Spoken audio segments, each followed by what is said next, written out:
Ancient history does not begin with kings. It begins with teachers.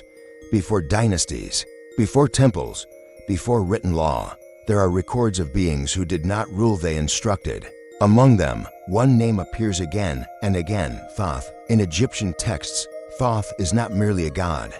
He is the keeper of time, the master of words, the one who measures the heavens and records the fate of the world itself.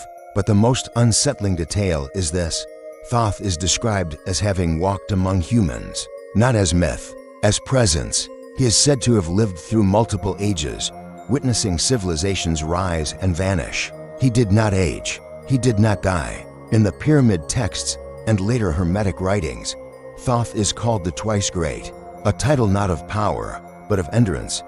He existed before the current order of the world, and Thoth was not alone. Ancient traditions across cultures speak of immortals who arrived after a great catastrophe, a flood, a collapse, a reset of humanity.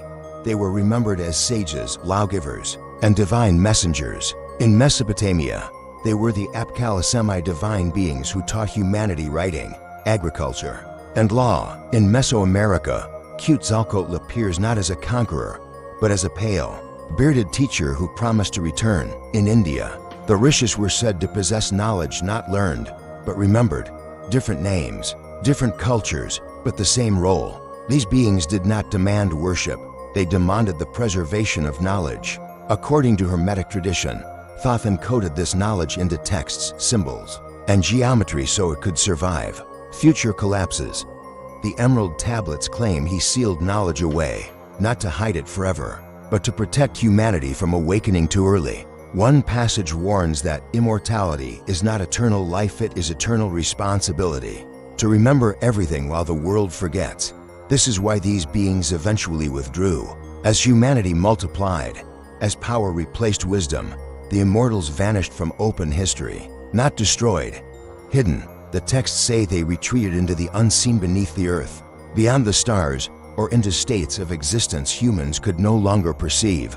And yet, their knowledge remains, in symbols carved into stone, in myths dismissed as allegory, in texts labeled impossible.